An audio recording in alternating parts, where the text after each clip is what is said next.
Bienvenue sur le podcast des Montessori 7, Montessori à la maison. Je suis Anne-Laure Schneider, formatrice Montessori et maman de 5 enfants instruits en famille. Ma mission, c'est d'aider les parents, les assistantes maternelles, bref, tous ceux que dans notre communauté nous appelons des souricettes, à mettre en pratique la philosophie Montessori chez eux, avec leurs enfants ou les enfants qu'ils gardent. Dans ce podcast, nous parlerons donc de pédagogie Montessori, mais aussi de discipline positive, d'instruction en famille, ce que l'on appelle aussi l'école à la maison, de co-schooling et de bien d'autres choses encore. J'ai une petite fable à vous proposer aujourd'hui. Si vous êtes déjà abonné à ma liste, vous l'avez déjà reçue et c'est sans doute grâce à ce mail que vous écoutez maintenant ce podcast. Donc si c'est le cas, soyez patiente, soyez indulgente. Je sais que ce n'est pas de La Fontaine, je sais que c'est une fable bien modeste, mais peut-être qu'elle déclarera un petit peu les différentes façons dont on peut se former à la pédagogie Montessori aujourd'hui. Avant cela, cependant, je tenais à apporter une précision. Car l'une des souricettes, qui reçoit donc mes mails régulièrement, m'a envoyé une réponse pour me dire où elle en était, me remercier de tous les mails de conseils que j'avais pu envoyer pendant la durée du confinement. Et elle mentionnait au passage que ses filles retournaient à l'école 2 jours par semaine. Et j'ai eu l'impression qu'elle se sentait obligée de s'excuser en disant « Je sais que vous prenez l'école à la maison, mais ça leur convient bien. » Et je me suis dit qu'il y avait une précision que je devais absolument faire. En réalité, je ne prône pas du tout l'école à la maison ou l'instruction en famille.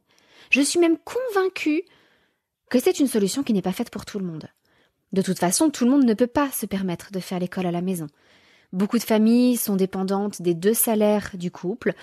Certaines familles sont composées d'une maman solo et des enfants, d'un papa solo et des enfants. Bref, l'instruction en famille, ça n'est pas la panacée. Il y a beaucoup de choses difficiles dedans, cela implique des contraintes, et non, ça n'est pas fait pour toutes les familles. Pour autant, ce que je prône, ce que je suis prête à défendre bec et ongle, ce pourquoi je me battrai, c'est pour le droit de pratiquer l'instruction en famille, et pour le droit de le pratiquer dans de bonnes conditions. Aujourd'hui, ce droit est régulièrement menacé par de nouvelles lois, par de nouvelles circulaires, ou tout simplement par la façon dont les inspecteurs appliquent la loi. Il est donc important que nous, les familles IEF, nous connaissions ces droits et nous les fassions respecter. Pour moi, cette liberté de l'enseignement, qui permet aux parents de choisir ou bien d'envoyer leurs enfants dans l'école publique, une école publique de qualité, ou bien d'envoyer leurs enfants dans une école privée sous contrat avec l'État, ou bien d'envoyer leurs enfants dans une école privée indépendante, ou bien d'assumer eux-mêmes la responsabilité de l'éducation et de l'instruction de leurs enfants, pour moi, c'est cette liberté-là qui est fondamentale, parce qu'elle préserve à terme de tout totalitarisme. Tous les États totalitaires ont commencé par imposer un mode d'instruction unique et par faire une espèce de lavage de cerveau sur toute une génération d'enfants. Pour moi, cette liberté de l'éducation, c'est le premier garde-fou contre toutes les tentatives de totalitarisme et de dictature. Alors, redescendons un petit peu de ces grands sujets. J'ai tendance à m'emballer quand on parle de ça, mais donc pour moi cette distinction était importante. Je ne prône pas l'IEF. En revanche, je suis prête à la défendre contre ceux qui voudraient en supprimer la possibilité. Alors, je voulais aussi faire un petit peu le point avec vous. Ces dernières semaines ont été un peu particulières pour nous parce que notre petit dernier, qui est encore bébé, a eu un peu de fièvre et de toux. Et donc, nous nous sommes retrouvés en quelque sorte en quatorzaine auto-imposée, puisqu'on ne fait pas de tests sur les tout petits, en tout cas pas à côté de chez nous. Et donc, le docteur nous a simplement conseillé d'être attentifs à de futurs symptômes chez les autres membres de la famille. Et en fait, absolument personne n'a été malade derrière. Mais donc, le confinement s'est un petit peu poursuivi pour nous, même si, a priori, il y a de très fortes chances que ça ait été une petite angine pour notre bébé. Heureusement, tout cela est terminé aujourd'hui et nous avons hâte de pouvoir revoir nos amis. Nous voulions pouvoir inviter des amis des enfants à la maison, nous attendions cela avec impatience et malheureusement tout a été reporté d'encore 15 jours. Bon. J'espère que vous n'allez pas être perturbés, que vous n'allez pas entendre des bruits de balles de tennis. Il fait chaud chez nous, j'ai donc ouvert les fenêtres et nous habitons juste à côté d'un court de tennis. Donc si vous entendez des bruits de balles de tennis, c'est parce que nous avons quelques personnes plus sportives que moi dans notre ville. Revenons-en... Oh, pardon, avant d'en revenir à notre fable, je tenais absolument à remercier Mathilde 92. Mathilde 92 a laissé ce très gentil avis sur Apple Podcast en disant « À écouter sans tarder, podcast très intéressant, bien construit et très riche. Il existe peu de podcasts partageant le quotidien d'une famille montessorienne en IEF en français. Encore plus dans une famille nombreuse de 5 enfants avec des multiniveaux à organiser et des bébés à gérer en parallèle. Je recommande vivement. » Merci beaucoup Mathilde. Effectivement, rien qu'en lisant ce message, on sent le chaos que cela implique chez nous d'appliquer la pédagogie Montessori, de la mettre en pratique avec nos 5 enfants. Les choses sont évidemment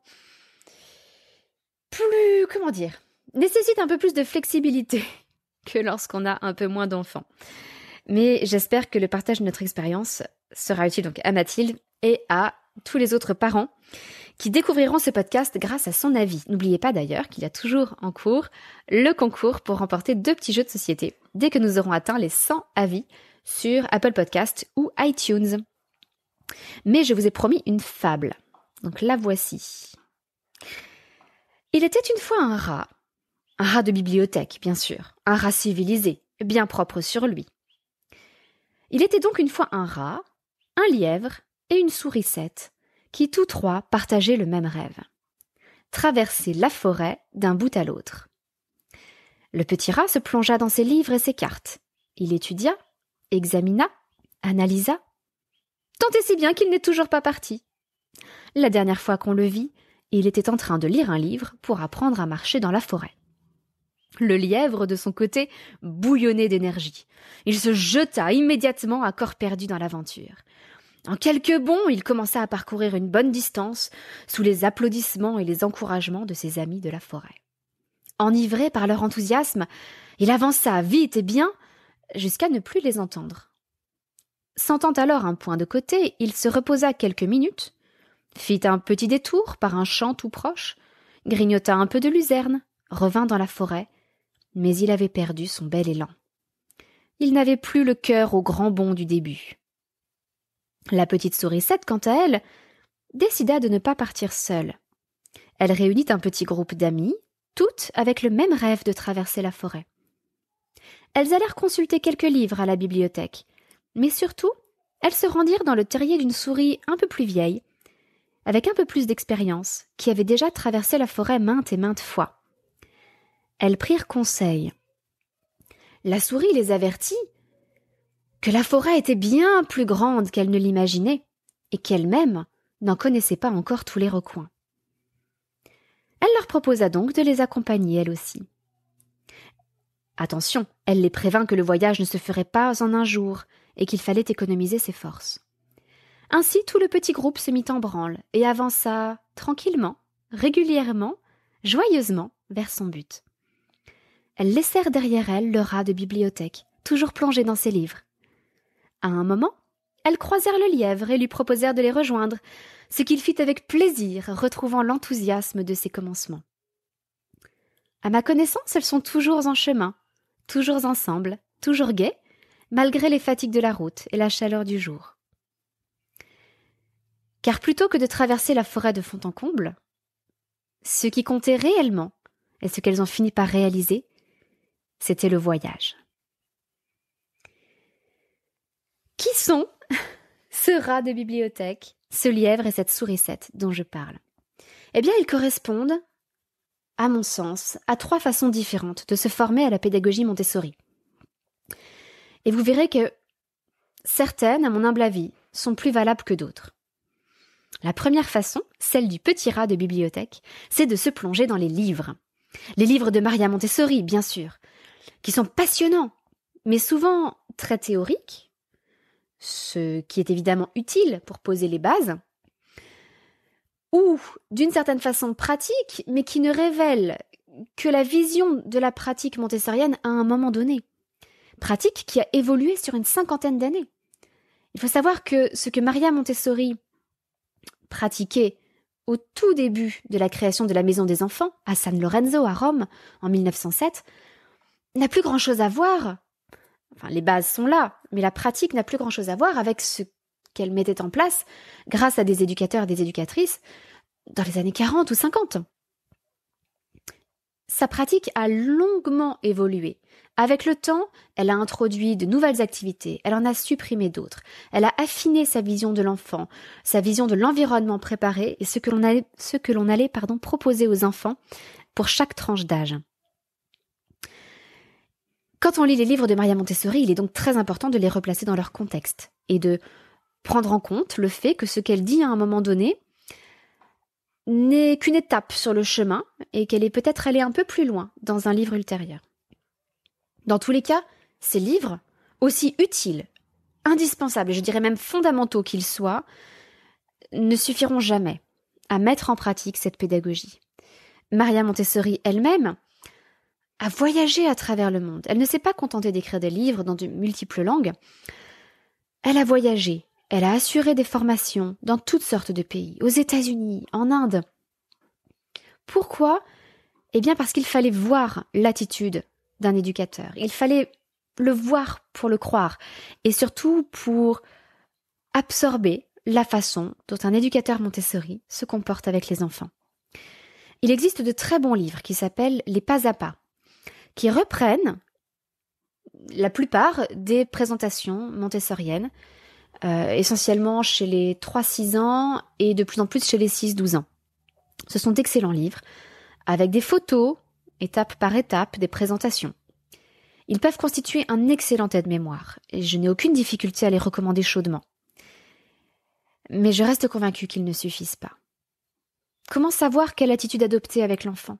Ce qu'on lui dit exactement, sur quel ton, de quelle façon ? Quelle posture on adopte ?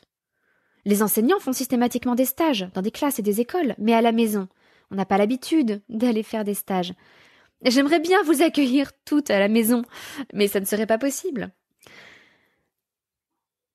En tout cas, dans mon expérience personnelle, sachez que je n'aurais jamais mis en pratique ce que je lisais de la même façon que je l'ai fait si je n'avais pas pu assister aux présentations qui étaient faites à l'école de mon fils. Je vous l'ai déjà dit dans un vieux podcast, le podcast numéro 2, je crois, qui suis-je ? Notre fils aîné a passé 1 année en école Montessori. Et j'en suis très reconnaissante aux éducatrices, il y avait de temps en temps des réunions où les éducatrices nous faisaient des présentations, simplement pour nous montrer ce que vivaient nos enfants au quotidien. Et donc on était réunis par petits groupes de parents dans l'ambiance des enfants, avec les enfants d'ailleurs, et nous pouvions voir les activités, l'organisation de l'espace, et les éducatrices nous faisaient une démonstration. Et je me rappelle avoir été fascinée par le verset des grosses graines. Je l'avais déjà vu, ce verset des grosses graines. Je savais comment on l'utilisait, grosso modo. Mais j'imaginais que le geste était beaucoup plus rapide. Et je pensais que c'était un bête exercice un peu technique de verser sans renverser. Et c'est en assistant à la présentation par l'éducatrice, présentation qui était incroyablement lente, presque hypnotique, en entendant le bruit des pois chiches dans le pichet qui tombaient l'un après l'autre, que j'ai compris. J'ai compris le point d'intérêt de cette activité, ce qui pouvait y attirer l'enfant, et la raison pour laquelle il allait répéter le verset des grosses graines de multiples fois. Alors, la technique du petit rat de bibliothèque, elle est bonne. Elle est bonne. Les livres sont fondamentaux, ceux de Maria Montessori en particulier, et puis ceux de personnes fiables, compétentes. Je pense au livre de Charlotte Poussin, au livre de Marie-Hélène Place. Je pense au Pas à Pas. Tous ces livres sont précieux, utiles. J'en ai dans ma bibliothèque, je les consulte souvent. Malheureusement, si l'on se contente de ça, on risque fort d'être comme le petit rat de ma fable, qui ne quitte jamais sa bibliothèque et ne passe jamais à l'action. C'est pour ça qu'il existe d'autres stratégies, d'autres possibilités. La technique du lièvre, ce sont les stages de formation en présentiel. Notre petit lièvre a une grande motivation. Il part pour une semaine entière, une semaine de découverte passionnante. Moi-même, après 2 grosses formations étalées chacune sur 1 année, une pour le 3-6 et une pour le 6-12, j'ai suivi 6 de ces stages en présentiel, entre autres pour les 0-3 ans, et je vais en suivre encore 2 autres si tout va bien d'ici la fin de l'année. parce que je considère qu'on n'a jamais fini de se former et que je dois, en tant que formatrice, non seulement savoir mettre en pratique ce que j'apprends avec mes enfants, mais aussi approfondir davantage les choses pour pouvoir en transmettre une version enrichie. Eh bien, ces stages sont formidables. Je ne vais pas vous mentir, c'est une très belle expérience à faire. Avant tout, il faut trouver un centre fiable, évidemment.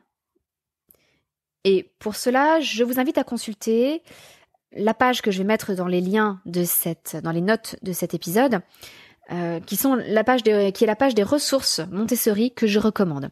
Et vous trouverez entre autres dessus une carte de France avec les centres de formation que je recommande pour les différentes tranches d'âge. Car il y en a certains que je recommande spécifiquement pour les 0-3 ans, d'autres spécifiquement pour les 3-6 et d'autres spécifiquement pour les 6-12. Une fois que l'on a trouvé un centre fiable, et ceux qui sont présents sur la carte sur mon site ne sont que des centres dont j'ai eu d'excellents retours. Une fois que l'on a trouvé un centre fiable, il faut quand même se renseigner un peu plus. S'agit-il d'une initiation ou d'une véritable formation ? On voit parfois des stages de 5 jours pour prétendre couvrir toute la tranche d'âge 3-6 ans. Je vous le dis clairement, c'est totalement impossible. Un stage de 5 jours pour couvrir toute la tranche d'âge 3-6 ans, ce qui signifie, je vous le rappelle, la vie pratique, la vie sensorielle, l'apprentissage de l'écriture, de la lecture, la numération, le système décimal, l'addition et la soustraction, sans compter l'initiation à la géographie, à la géométrie, aux sciences naturelles, la découverte du temps, de la chronologie. Non, c'est impossible. Cela reste une initiation, une présentation de la progression. Il est impossible, en 5 jours, ne serait-ce que d'aborder les différentes présentations de chaque domaine. Ces stages en présentiel, vous aurez donc compris qu'il faut en suivre plusieurs pour couvrir la tranche d'âge 3-6 ans, sont aussi l'occasion de rencontrer d'autres personnes intéressées. C'est souvent une très forte source d'émulation pendant le stage. On se rend compte qu'on n'est pas toute seule, si jamais on avait le sentiment d'être seule auparavant dans sa ville ou dans sa campagne. On rencontre d'autres personnes motivées et sur le coup, ça renforce énormément notre motivation.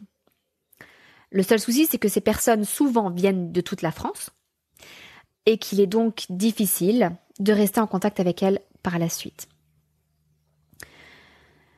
Par ailleurs, ces stages de formation sont difficiles quand on est maman. Alors j'en ai moi-même fait l'expérience, comme je vous le disais, et j'ai toujours voulu faire une place particulière à ces formations pour pouvoir bénéficier des connaissances et de l'expérience de personnes réellement spécialisées dans un domaine. J'ai donc été prête à traverser la France, et je le fais encore, pour bénéficier de tout ce qu'elles ont à m'apprendre. J'ai fait des formations enceintes, j'ai fait des formations alors que j'allaitais encore un bébé. Et oui, je peux vous dire que ce n'est pas facile quand on s'inscrit par exemple à une formation qui s'échelonne sur une année et qu'on se dit qu'à un moment donné, on va rater une ou deux séances parce qu'on sera en train d'accoucher ou qu'on va rater une ou deux séances parce que on sera en postpartum. Ou parce que on ne pourra pas encore laisser notre bébé tout seul pour la journée. Et tous les stages de formation n'acceptent pas que l'on vienne avec son bébé. C'est même assez rare. J'ai toujours eu des allaitements faciles, mais j'ai dû régulièrement venir en formation avec un tire-lait pour maintenir ma lactation. Et encore pour cet été, alors que notre dernier n'aura que 10 mois, eh bien, nous allons organiser un semi-sevrage pour que je puisse le laisser à mon mari sur des périodes de 3 jours. Avec mon lait maternel congelé autant que possible et où je vais continuer à tirer mon lait pour essayer de maintenir la lactation, dans l'espoir que notre bébé puisse poursuivre l'allaitement s'il le souhaite, à l'issue d'une semaine de formation. Donc, oui, c'est compliqué. J'ai toujours été prête à faire des efforts. Malgré tout, je vous avoue que ça a été un poids sur notre famille à certaines périodes. À l'issue de ces stages en présentiel, on se retrouve incroyablement motivé. Comme je vous l'ai dit, on a eu une révélation, souvent, sur un domaine. Et on se retrouve avec des piles de matériel à fabriquer. Peu ou pas de contact avec les autres stagiaires et généralement plus de contact avec le formateur. Il est très rare que l'on puisse continuer à poser ces questions des mois après une formation à notre formateur. Et c'est en voyant à quel point on pouvait pourtant s'entraider grâce à un groupe de stagiaires qui, après l'un des stages que j'ai suivis, a décidé de garder le contact, que j'ai eu l'idée de la communauté que j'ai créée autour des formations des Montessori 7 que je propose. Je voulais essayer de préserver cette énergie et cet enthousiasme lorsqu'on découvre un domaine montessorien sur le long terme. La technique du lièvre est bonne. Il peut aller très vite, très loin, à condition de réussir à maintenir son énergie sur le long terme. Et puis surtout de partir dans la bonne direction. C'est-à-dire de ne pas se laisser avoir par des centres présentiels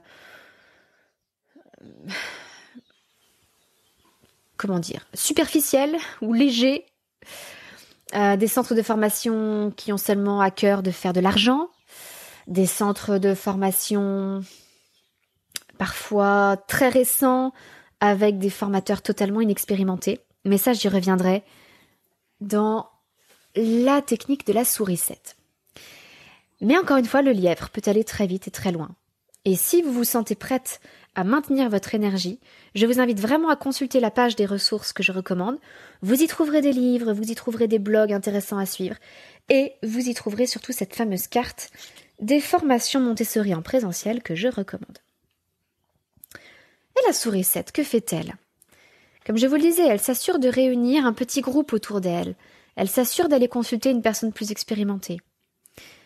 Une personne plus expérimentée qui lui dira bien qu'elle-même n'a pas fini d'apprendre et qu'elle-même continue d'explorer ce grand domaine, mais qui peut malgré tout lui faire partager son expérience. Cette petite souris 7, elle cherche à se former de chez elle par des formations en ligne, à son rythme. Tranquillement, petit à petit, un vrai travail de souris, quoi. Et les formations en ligne, croyez-moi, c'est un système sur lequel je ne taris pas d'éloges. Pour autant, attention, tout ne se vaut pas. J'en ai suivi beaucoup des formations en ligne et sur tous les sujets. Sur l'entrepreneuriat, sur la psychologie, sur la botanique, sur les relations de couple et bien évidemment sur l'enfant. En discipline positive, sur la pédagogie Montessori, sur la parentalité, sur l'aménagement de l'espace. J'en ai suivi, je pense, des dizaines. Et je peux maintenant vous partager quelques critères pour savoir si la formation que vous avez envie de suivre est de qualité ou non, et particulièrement dans le domaine montessorien. Avant tout, qui est le formateur ? Sachez que les titres ne veulent rien dire. J'ai déjà vu, par exemple, le titre de directrice de l'école Montessori de telle ville d'Afrique. En fouillant un petit peu, il s'agissait d'une dame qui venait d'ouvrir son école et s'était donc autoproclamée directrice. Personne ne l'avait nommée directrice, elle s'était autoproclamée directrice. Elle sortait tout juste de formation et elle ouvrait une école dans un pays où les contrôles sur les écoles étaient tout de même très limités et s'assuraient davantage du respect dû au roi que de l'intérêt pédagogique de ce qui était proposé à l'école. Donc je ne vous dirai pas de quelle formation il s'agit, ça n'a pas d'intérêt ici, mais tout ça pour vous dire qu'un titre comme celui-ci, directrice d'école Montessori, ne veut rien dire en soi. Il faut aller fouiller. De quoi s'agit-il ? De même, le titre de formateur ou formatrice Montessori ne veut rien dire. Tout le monde peut se l'appliquer. Puisque, à partir du moment où l'on fait une formation Montessori, on est formateur ou formatrice Montessori. Je vous invite donc à examiner la formation de la personne. Où et comment s'est-elle formée ? Pendant combien de temps ? Et quelle est son expérience ? C'est un phénomène que j'observe de plus en plus ces dernières années et qui me fait mal au cœur pour les parents qui se font avoir malheureusement. C'est que l'on voit des personnes tout juste sorties de formation et qui créent elles-mêmes leur propre formation dans la foulée, simplement pour recracher ce qu'elles ont appris, en espérant mettre à profit leur propre réseau pour gagner de l'argent. Le souci, c'est que lorsque leurs stagiaires ont des questions, elles sont bien incapables de répondre à ces personnes parce qu'elles n'ont pas d'expérience. Elles savent uniquement ce qui s'est passé avec leur enfant ou leurs enfants pendant 1 an. Et encore, ça c'est quand elles ont pris le temps d'attendre 1 an avant de créer leur formation. Voyez, de mon côté, j'ai attendu plusieurs années après m'être formée. Nous avons mis en pratique tout ce que nous avons appris et nous allons entamer notre 8e année d'instruction en famille Montessori. J'ai 5 enfants tous différents. J'ai pu voir avec chacun d'entre eux comment ce que je croyais avoir compris était remis en question. J'ai animé des ateliers Montessori. J'ai rencontré beaucoup d'autres enfants avec lesquels cette pédagogie était mise en pratique.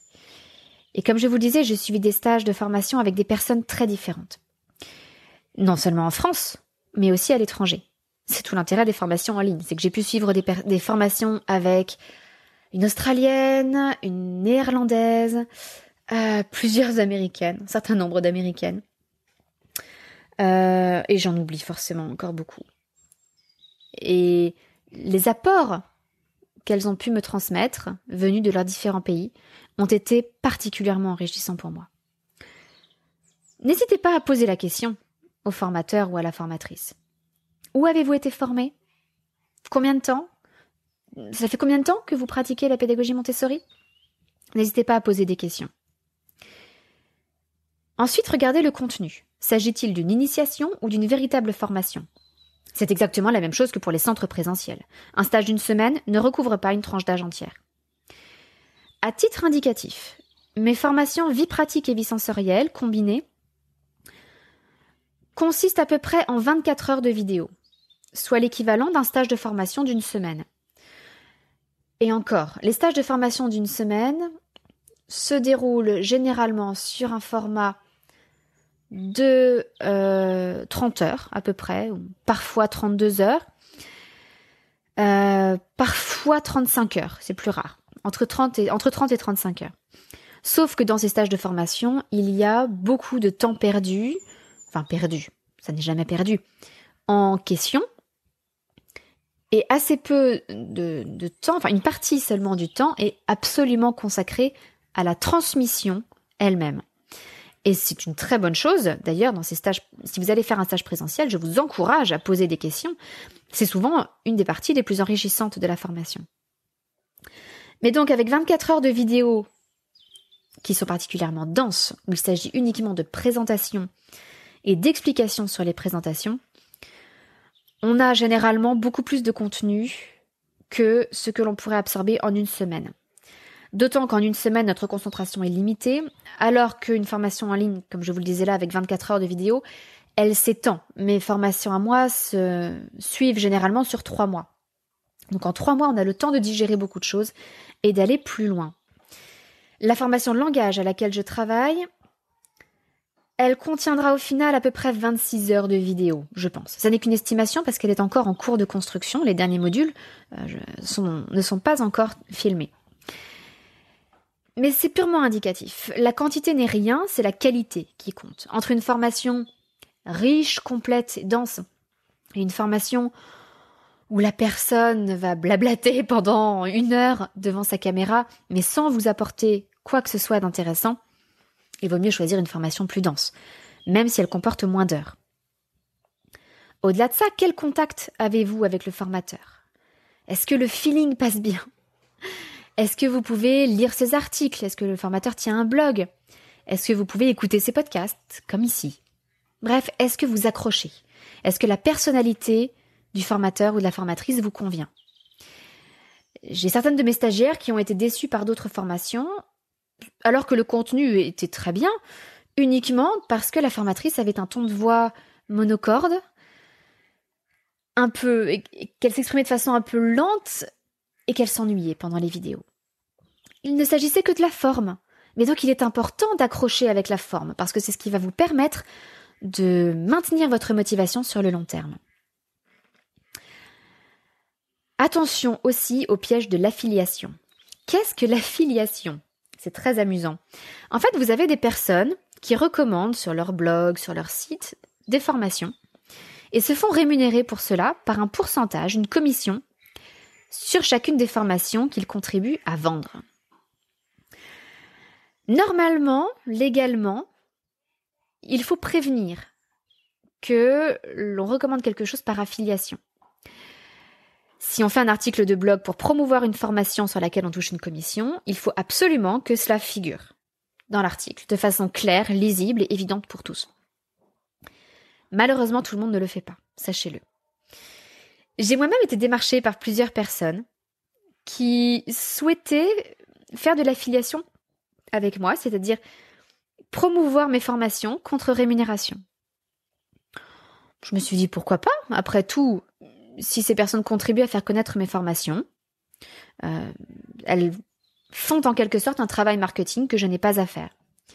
Je leur ai donc proposé, à condition qu'elles le mentionnent explicitement sur leur contenu, de leur donner une commission de 10%. Il faut savoir que mes formations sont déjà très peu chères par rapport à la quantité de travail qu'elles représentent. Et donc, 10% était le maximum que je pouvais consacrer en quelque sorte à un budget publicité. Et c'est très amusant. Ces personnes, y compris une qui a pourtant suivi mes formations et en était parfaitement satisfaite, ont préféré promouvoir d'autres formations. Alors, j'ai eu le cas 2 fois.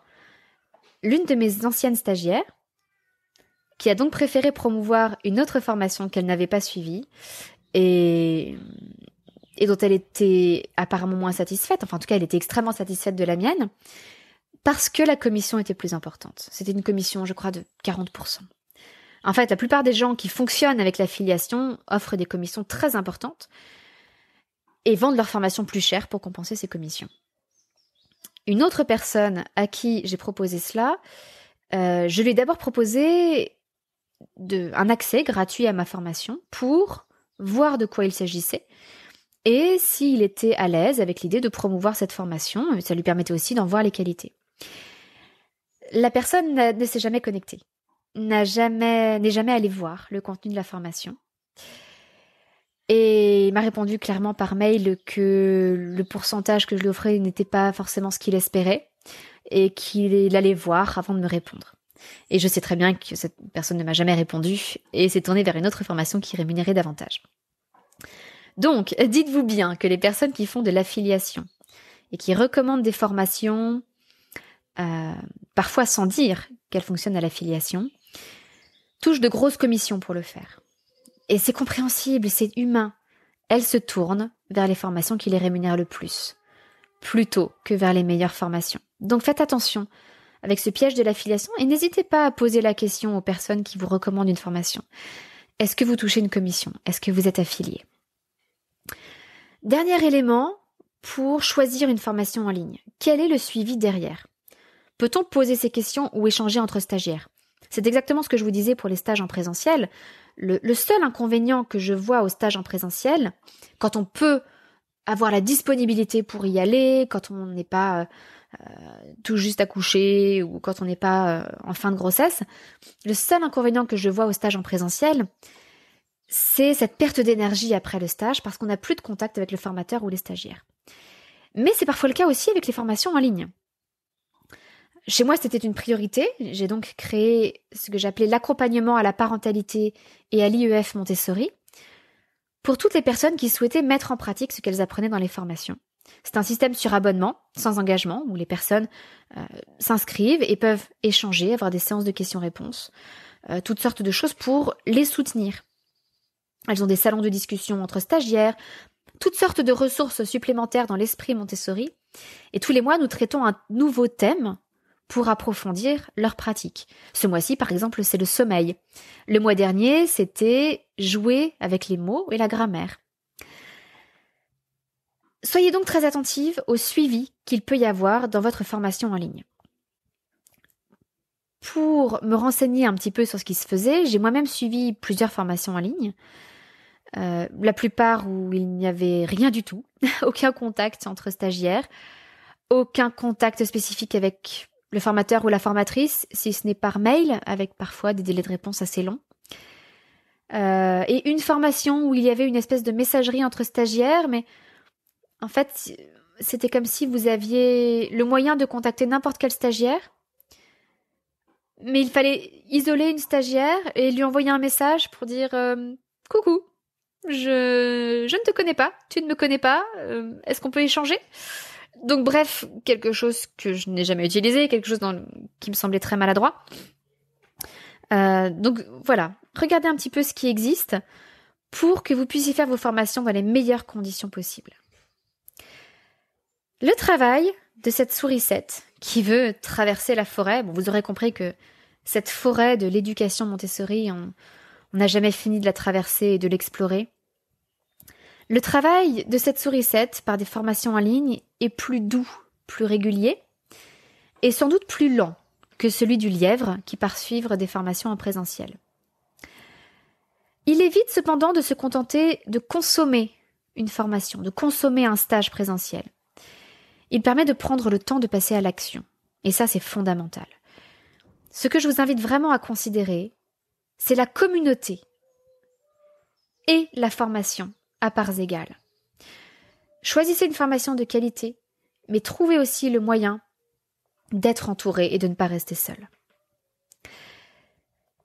J'espère que cette petite fable du rat de bibliothèque plongé dans ses livres Montessori, du lièvre qui traverse la France pour aller suivre des stages de formation, et de la petite sourisette qui, avec sa petite communauté, essaie d'avancer doucement à son rythme, vous aura plu. Et que vous aurez un éclairage si jamais vous aviez envie de vous former davantage à la pédagogie Montessori. J'en profite pour vous signaler que j'avais laissé les inscriptions à mes formations ouvertes pendant la durée du confinement. Nous sommes en phase de déconfinement élargi, quasiment total. Donc il est temps pour moi de refermer ces inscriptions. En plus, il va y avoir les vacances d'été, j'aime bien pouvoir partir un petit peu en famille, et j'ai donc besoin que les personnes qui s'inscrivent soient bien intégrées au groupe. Et j'ai donc besoin d'avoir des moments de pause où aucune nouvelle stagiaire n'intègre les formations. Je vais donc clore les inscriptions à la vie pratique et à la vie sensorielle le 19 juin. Ça vous laisse un peu de temps si vous voulez y réfléchir. Mais sachez qu'à partir du 19 juin, vous ne pourrez plus vous inscrire aux formations vie pratique et vie sensorielle. Je les rouvrirai peut-être une fois au moment de Noël. Nous verrons. Pour l'instant, je ne peux pas vous dire quand elles rouvriront en 2020, ni si elles rouvriront en 2020. En tout cas, c'est le moment idéal de toute façon pour vous lancer dans une formation. Parce que si vous suivez la formation de façon régulière pendant l'été, eh bien vous serez fin prête pour la rentrée de septembre. Si jamais vous prenez un peu de retard parce que vous partez en vacances, parce que vous voulez une pause, de toute façon mes formations sont en accès libre à vie. Une fois que vous êtes inscrite et que les modules sont débloqués les uns après les autres, vous avez accès à la formation pour toujours. Donc vous pouvez y aller à votre rythme. Je vais clore par ailleurs les inscriptions à ma formation langage et à ma formation calcul que je vais bientôt lancer, a priori le 10 juillet. Enfin, je voulais vous parler de l'accompagnement. Je l'ai un petit peu évoqué dans ce podcast quand je vous parlais de la communauté qu'il est important d'avoir autour d'une formation en ligne. L'accompagnement, c'est cette communauté chez les Montessori 7. Ça vous permet un suivi unique.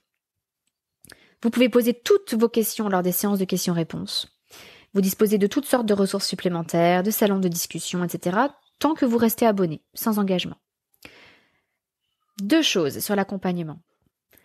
Tous les membres de l'accompagnement bénéficient de 50% de remise sur les formations, comme la formation à la vie pratique et à la vie sensorielle. Ce qui est énorme, surtout quand on compare ça au prix d'1 mois d'abonnement à l'accompagnement. Donc, vous allez peut-être vous demander pourquoi je fais ça. En fait, ça vous revient moins cher de vous inscrire pour plusieurs mois à l'accompagnement et à une formation que de vous inscrire uniquement à la formation au tarif complet. Je fais cela pour vous encourager, pour vous donner les moyens financiers de bénéficier d'une communauté autour de vous. C'est un cadeau que je vous fais, pour que vous puissiez bénéficier pour le même prix, pendant quelques mois au moins, de cet accompagnement. Je vous incite donc fortement à vous inscrire à l'accompagnement et ensuite, en utilisant la remise de 50%, à la formation de votre choix si vous souhaitez vous former. Le deuxième point, c'est que si vous vous inscrivez aujourd'hui mardi ou demain mercredi, vous pourrez assister dès mercredi soir 21h à votre première séance de questions-réponses. Vous pourrez faire connaissance avec les autres sourissettes et je pense que c'est vraiment l'idéal pour vous lancer. J'ai déjà formé des centaines de stagiaires et nous avons actuellement un peu plus de 50 familles réunies dans l'accompagnement. C'est donc un groupe à la fois intime, diversifié et extrêmement solide, avec beaucoup d'entraide. Donc n'hésitez pas, et si vous avez envie de vous former, je vous invite vraiment à le faire, à vous inscrire aujourd'hui ou demain pour ne pas rater cette fameuse séance de questions-réponses à 21h demain soir. Eh bien, je vous laisse, c'est tout pour aujourd'hui. J'espère que vous trouverez les moyens de vous former en fonction de votre tempérament. Évitez simplement d'être un petit rat de bibliothèque. Mais que vous soyez lièvre ou sourisette, j'espère vous avoir donné les éléments pour choisir la meilleure formation pour vous. Et je vous donne rendez-vous jeudi pour notre capsule Montessori qui parlera des bébés. À très bientôt, votre petite sourisette, Anne-Laure.